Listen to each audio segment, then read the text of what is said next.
నమస్కారం MCN news కి స్వాగతం. ఈనాటి ముఖ్యాంశాలు. పలమనేరు పురపాలక సంఘం పరిధిలో గల కాల్వపల్లి రిజర్వాయర్ను సందర్శించిన Palamaneru commissioner MV Ramanareddy. Reservoir పూర్తి స్థాయిలో నిండడంతో కాల్వపల్లి ప్రజలతో కలిసి గంగాహారతి పూజలో పాల్గొన్న కమిషనర్. పలమనేరులో బెట్టింగ్ యాప్ తో కోట్లు కొల్లగొట్టి రాజభోగాలు. ఇంటర్ చదివిన పల్లెటూరి కుర్రాడి మోసావతారం. ఈ బెట్టింగ్ యాప్ తో 70 లక్షలు పోగొట్టుకున్న సాఫ్ట్వేర్ ఉద్యోగి ఫిర్యాదుతో కేసు నమోదు చేసిన పోలీసులు. వార్తల్లోని వివరాలు.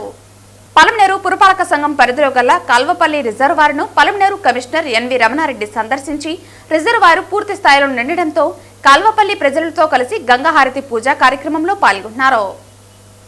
పలమనేరు పురపాలక సంఘం పరిధిలో గల కాల్వపల్లి రిజర్వాయర్ను కమిషనర్ ఎన్వి రమణారెడ్డి సందర్శించడం జరిగింది. మరియు రిజర్వాయర్ పూర్తి స్థాయిలో నిండడంతో కాల్వపల్లి ప్రజలతో కలిసి గంగాహారతి పూజా కార్యక్రమంలో పాల్గొనడం జరిగింది. ఈ సందర్భంగా కమిషనర్ మాట్లాడుతూ కాల్వపల్లి రిజర్వాయర్ పూర్తి స్థాయిలో నిండడంతో పట్టణ ప్రజలకు తాగునీటి ఇబ్బంది కలగదని మరియు రిజర్వాయర్ ఫిల్టర్లు, బెడ్స్ మరియు మోటార్లను అవసరమైన మరమ్మతులను చేసి పట్టణ ప్రజలకు మరింత మెరుగైన నీటి సౌకర్యాన్ని కల్పించడానికి చర్యలు తీసుకుంటామని తెలియజేశారు.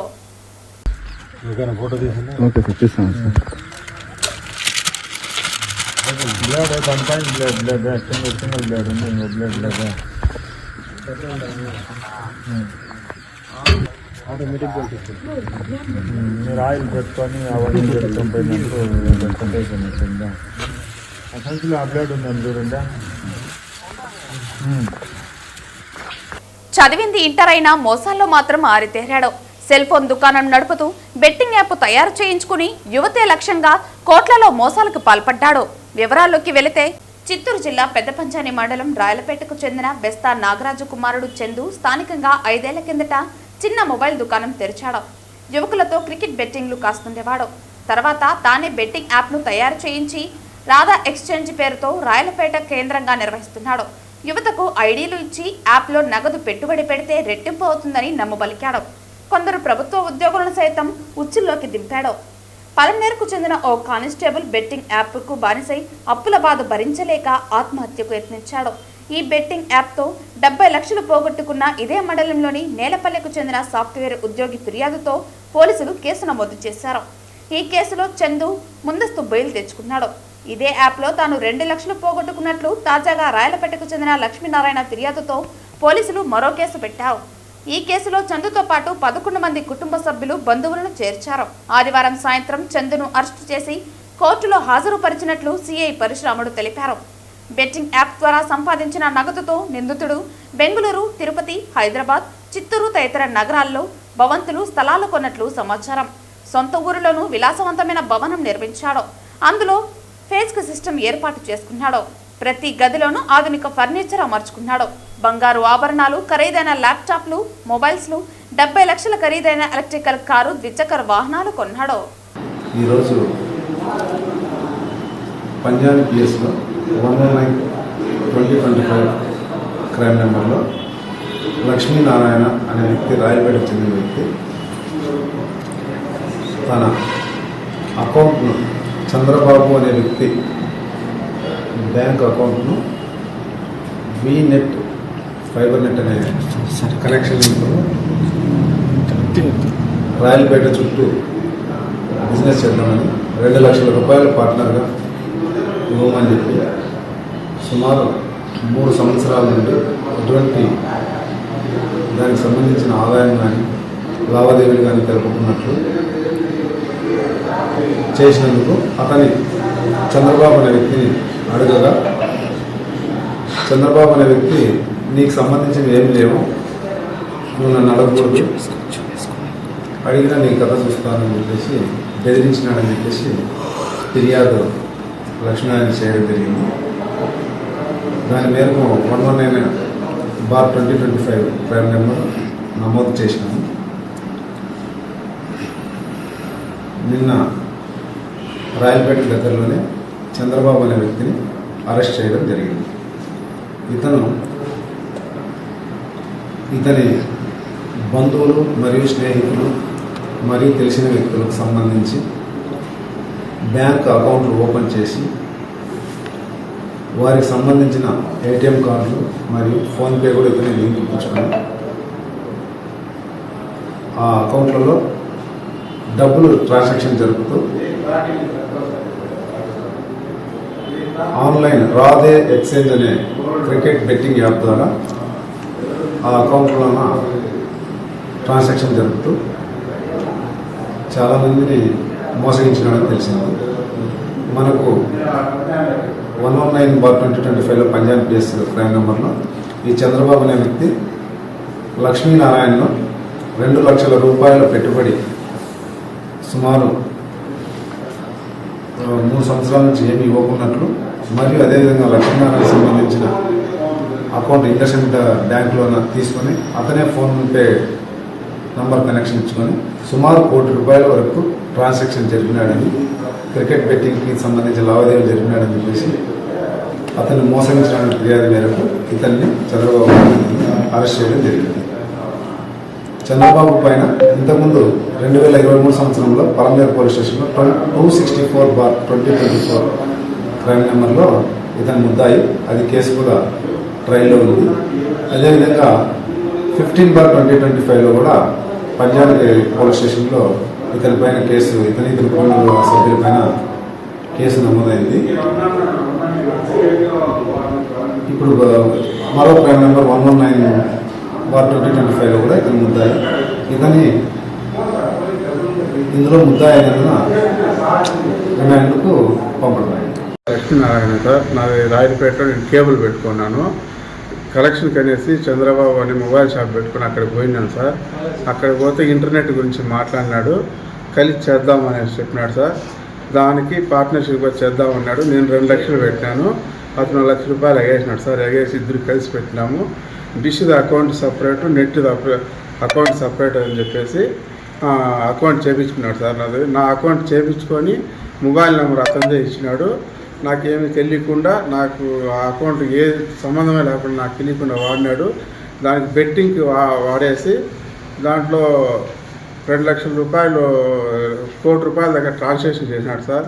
ఇప్పుడు నాకు అది ఏమీ తెలియదు. నాకు దాని గురించి ఏదో న్యాయం చేయాలనేసి వచ్చినాను సార్ నేను. భారత కమ్యూనిస్టు పార్టీ మార్కిస్టు సిపిఎం ఆధ్వర్యంలో తిరుపతి 33, 44వ వార్డులకు సంబంధించి స్థానిక సమస్యలు పరిష్కరించాలని ప్రజా సమస్యల పరిష్కార వేదిక నందు తిరుపతి నగర కమిషనర్కి అర్జీ ఇవ్వడం జరిగింది. ఈ సందర్భంగా సిపిఎం జిల్లా కార్యదర్శి వందవాసి నాగరాజు, జిల్లా కమిటీ సభ్యులు సాయిలక్ష్మి, 33, 44వ వార్డు శాఖ కార్యదర్శి నరేంద్ర మాట్లాడుతూ 34వ వార్డులోని డెడ్ ఎండ్ వీధిలో రోడ్డు వేసిన సంవత్సరంలోపే రోడ్డు గుంతలు ఏర్పడి కంకర పైకి వచ్చేసి ఆ వీధిలో మనుషులు నడవడానికి కూడా ఇబ్బందికరంగా తయారైనటువంటి రోడ్డును బాగు చేయాలని, సుందరయ్య నగర్ 8, 9వ వీధిలో యూడిఎస్ డ్రైనేజ్ నిర్మించాలని, ఆ వీధిలో రోడ్లను కాలువలను నిర్మించాలని, అదేవిధంగా 44వ వార్డులో కాలువలను శుభ్రపరచాలని, బాలాజీ ధోబీఘాట్ ప్రజలు ఉతికిన బట్టలు ఆరేసుకునే ప్రదేశాన్ని శుభ్రపరచాలని, వారికి ఉన్నటువంటి అండర్ డ్రైనేజీ సమస్యలను పరిష్కరించాలని, ఆదర్శ ధోబీఘాట్ సమస్యలను పరిష్కరించాలని కోరారు. స్పందించిన కమిషనర్ మౌర్య నాసిరకం రోడ్డు వేసిన కాంట్రాక్టర్పై చర్యలు తీసుకోవాలని, శ్మశాన స్థలాన్ని రజకులు బట్టలు వేసుకుని స్థలాన్ని మున్సిపాలిటీ శుభ్రపరచాలని, సంబంధిత అధికారులకు సమస్యలను వెంటనే పరిష్కరించాలని ఆదేశించారు. ఈ కార్యక్రమంలో సిపిఎం నగర నాయకులు రమేష్, మల్లికార్జునరావు, వార్డు నాయకులు లోకేష్, సురేష్, బాలాజీ, ధోబీఘాట్ నాయకులు రవి, కోదండ, నాగేంద్ర, సురేష్, బాలా, సుబ్రహ్మణ్యం మరియు స్థానిక మహిళలు పాల్గొన్నారు. తిరుపతి నగరంలో ముఖ్యంగా సుందరయ్య నగరు ప్రాంతం చాలా ముఖ్యమైనది. ఆ ప్రాంతంలో ఒక డెడ్ ఎండ్ రోడ్డు ఏర్పాటు చేశారు. కనీసం సిమెంట్ రోడ్డు అంటే ఒక 20-30 ఏళ్ళు ఉంటాయని మనం ఆశిస్తాం. కానీ 1 సంవత్సరం ముందే అది మొత్తం కూడా మట్టి రోడ్డు అయిపోయింది. సిమెంట్ అంత మట్టిగా మారిపోయింది. అది మట్టి తినేసింది, గుంతలు మొత్తం అయిపోయింది. ఇది చేసిన కాంట్రాక్టర్ మీద ఈ యొక్క మున్సిపల్ అధికారులు చర్య తీసుకోవాలని చెప్పేసి మేము సిపిఎంగా డిమాండ్ చేస్తున్నాం. లేకపోతే అక్కడే కూర్చొని నిరసన తెలియజేయాల్సి వస్తుంది. వీళ్ళ యొక్క నిర్లక్ష్యం ఎంత తీవ్రంగా ఉందో నేను బయటపెట్టాల్సి వస్తుందని చెప్పి మేము తెలియజేస్తున్నాం. అదే రకంగా ఈరోజు బాలాజీ ధోబీఘాట్లో చాలా సమస్యలు ఉన్నాయి. అక్కడ నీళ్లు బయటకు పోవడం లేదు. వాళ్ళు ఆరేసుకోవడానికి శుభ్రంగా ప్రాంతం శుభ్రపరచాల్సిన బాధ్యత ఉంది. అక్కడ మురికి నీళ్ళని బయటపోవడానికి కల్వర్టు నిర్మించాలి. ఈ యొక్క సమస్యలన్నీ కూడా మున్సిపల్ అధికారులు శ్రద్ధ తీసుకొని పరిష్కరించాలని చెప్పేసి మేము డిమాండ్ చేస్తున్నాం.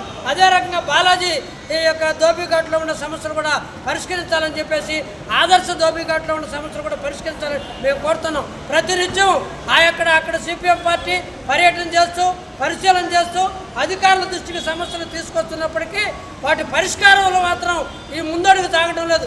రోడ్లన్నీ చిన్న చిన్న కలవాట్ల దగ్గర ఈరోజు కొట్టుకోబోయినది.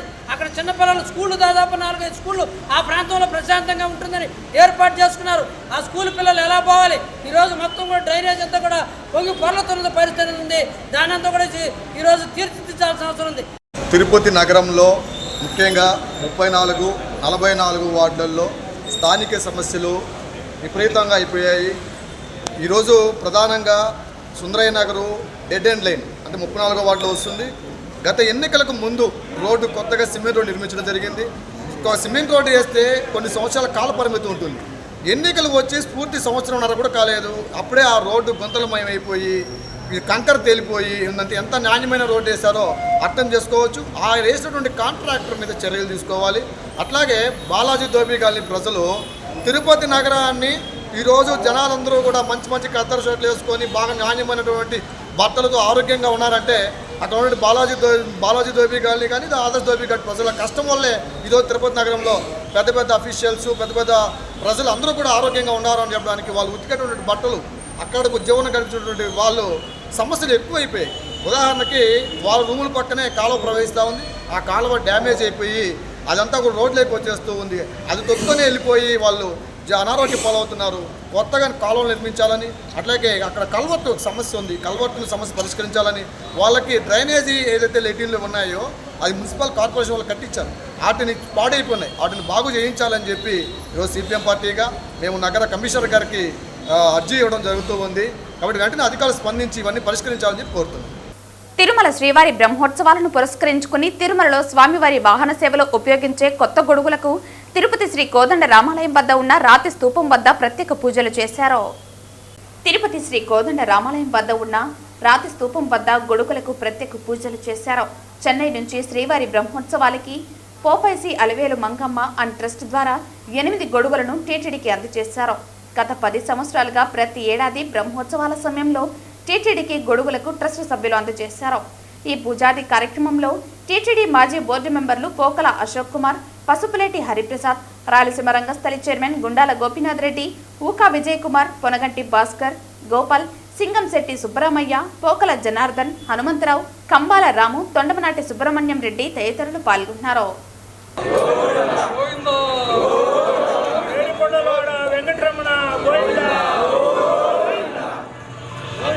వార్తలు ముగించే ముందు ముఖ్యాంశాలు మరోసారి. పలమనేరు పురపాలక సంఘం పరిధిలో గల కాల్వపల్లి రిజర్వాయర్ను సందర్శించిన Palamaneru commissioner MP Ramanareddy. Reservoir పూర్తి స్థాయిలో నిండడంతో కాల్వపల్లి ప్రజలతో కలిసి గంగాహారతి పూజలో పాల్గొన్న కమిషనర్. పలమనేరులో బెట్టింగ్ యాప్ తో కోట్లు కొల్లగొట్టి రాజభోగాలు. ఇంటర్ చదివిన పల్లెటూరి కుర్రాడి మోసవతారం. ఈ బెట్టింగ్ యాప్ తో 70 లక్షలు పోగొట్టుకున్న సాఫ్ట్వేర్ ఉద్యోగి ఫిర్యాదుతో కేసు నమోదు చేసిన పోలీసులు. ఈ వార్తలు ఇంతటితో సమాప్తం. తిరిగి వార్తల్లో మళ్ళీ కలుద్దాం. అంతవరకు సెలవు.